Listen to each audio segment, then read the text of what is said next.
donc la société française est assez schizophrène. À la fois, on ne veut pas de misère, pas de précarité, pas de chômage, pas de gens qui dorment dans les rues. Or, on a une misère très très importante, 8 millions de gens qui ont un revenu en dessous du seuil de pauvreté, c'est énorme. Et puis, en même temps, eh bien, les mêmes qui sont contre cette misère, contre cette précarité, etc., vont pousser le caddie comme un seul homme le samedi arrivé. Donc, c'est vrai que j'aime bien dire, on ne peut pas à la fois le lundi défiler avec des banderoles, halte aux délocalisations, halte à la précarité, halte à la misère, et puis le samedi pousser le caddie, c'est pas possible. Il y a un lien qui ne se fait jamais entre ce que l'on dénonce et puis ce modèle de consommation. Quand on glisse un produit dans son caddie, eh bien, on va voter pour un type de production. J'aime bien dire qu'un kilo de tomates, par exemple, pour moi, c'est un bulletin de vote, en fait. Quand vous mettez un kilo de tomates dans votre caddie, eh bien, dans l'envers du décor, il se passe quelque chose. Est-ce que c'est une agriculture productiviste, intensive, polluante, etc., avec des gens qui sont des quasi-esclaves sur les sites de production? Est-ce qu'au contraire, on a une vraie paysannerie, une ruralité, des paysans heureux de vivre, des gens qui travaillent pour eux, des ouvriers agricoles, etc. Mais derrière ce kilo de tomates, il y a un choix de société. Quand vous mettez un vêtement, un t-shirt dans un caddie, une paire de chaussures de sport, bah c'est pareil. Derrière ces produits, en fait, eh bien, il se passe quelque chose. Est-ce qu'il y a des ouvriers qui sont payés correctement, avec des salaires corrects, donc une protection sociale, peut-être une retraite un jour, etc. Ou au contraire, des gens qui travaillent en situation d'esclavage, encore une fois. Donc on a vraiment, nous, derrière cet acte anodin de consommation, eh bien vraiment, c'est comme un bulletin de vote, on vote pour un type de société ou pour une autre finalement. Donc c'est vrai que la société française aujourd'hui, il y a une sorte de divorce, parce qu'elle a une volonté vraiment d'améliorer les choses. Elle n'aime pas beaucoup voir de la misère, de la précarité, mais je pense comme partout. Et puis dans le même temps, eh bien, quand on est consommateur, j'aime bien dire que d'un côté, il y a en nous, au sein de nous-mêmes, il y a à la fois l'aspect consommateur, l'aspect citoyen, mais quand on va faire les courses, le citoyen reste à la maison et c'est le consommateur qui part faire les courses. Et là, il n'a plus aucune conscience, il veut des produits, il veut des prix, il ne sait pas. Et après, il rentre à la maison, il veut à nouveau, etc., avoir une conscience, mais les deux, souvent, il y a une scission au sein de chacun d'entre nous, et donc ça, c'est pas possible. Il faut bien comprendre que dans l'envers du décor, eh bien, il se passe quelque chose, il y a un lien véritablement très fort entre ce qu'on achète, ce qu'on consomme, et puis la société qu'on se choisit.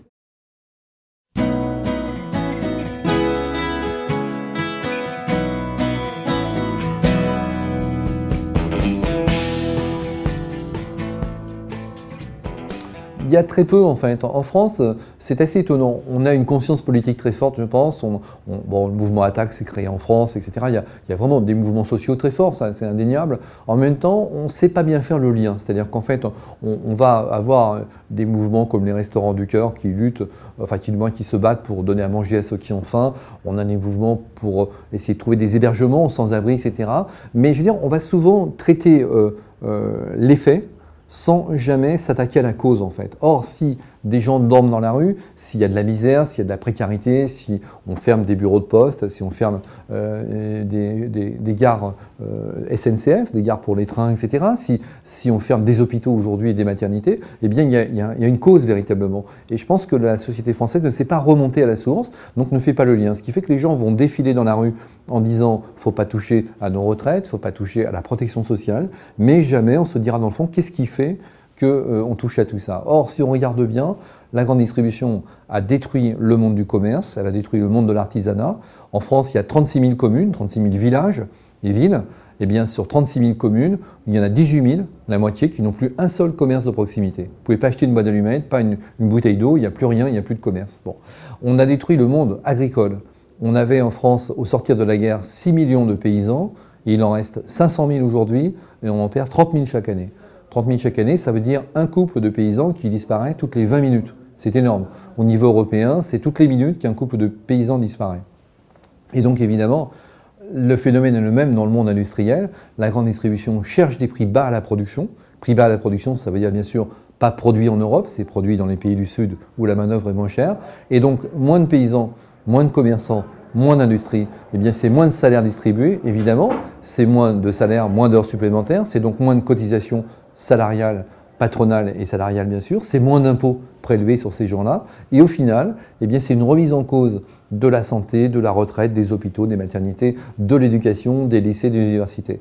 Aujourd'hui, en France, on nous dit voilà, en 1945, au sortir de la guerre, le pays s'est offert, entre guillemets, avec de gros guillemets bien sûr, s'est offert le luxe de la santé pour tout le monde. Et aujourd'hui, après ce qu'on appelait les 30 glorieuses, le bonheur économique, la croissance, etc., eh bien on dit aux gens, nous n'avons plus les moyens de payer votre santé, nous n'avons plus les moyens.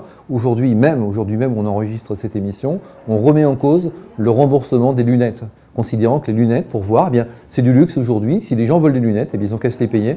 La sécurité sociale ne va plus rembourser des lunettes en France. Alors c'est très étonnant, alors qu'on a les moyens, mais simplement on voit bien qu'il y a une machine qui avance, qui détruit tout sur son passage, qui est la grande distribution, et effectivement quand on détruit les emplois, eh bien, on détruit aussi les cotisations qui vont avec, et évidemment il y a une remise en cause par la suite de tout ce qui fait service public. Ça c'est très important parce que c'est le modèle, ce modèle français, je veux dire, est en train de s'imposer à l'Europe entière, mais s'impose aussi au monde entier. Donc je veux dire, ce qu'on est en train de vivre en France, nous sommes très en avance malheureusement dans ce domaine, on en mesure vraiment très fortement les conséquences, et ce qui arrive à la France sera ce qui arrivera demain en Espagne, en Allemagne ou ailleurs, parce que ce modèle évidemment a les mêmes conséquences. C'est que quand on détruit de l'emploi, on détruit les cotisations sociales, et on détruit de l'impôt, et derrière évidemment tout s'effondre.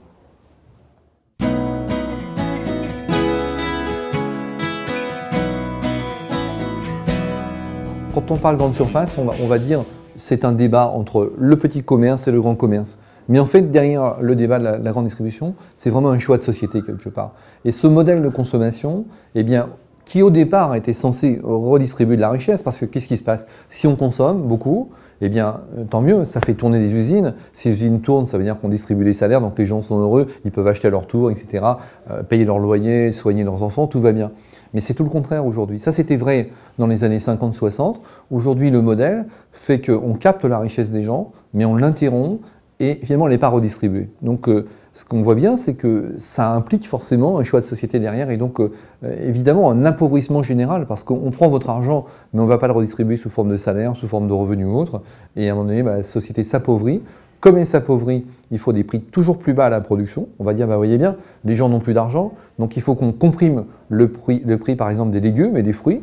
Eh bien, comprimer le prix des fruits et légumes, ça veut dire importer maintenant d'Afrique, importer de Chine, et donc finalement priver aussi ces pays-là eh bien, de cette alimentation, parce que quand les Africains commencent à faire des pommes de terre ou à faire des haricots verts pour les pays européens, eh bien c'est autant, bien sûr, qu'ils ne vont pas à ces populations locales. Donc on va développer les économies d'exportation et puis abandonner les cultures vivrières, voilà, comme on le fait des fois, d'ailleurs même souvent, en commerce équitable.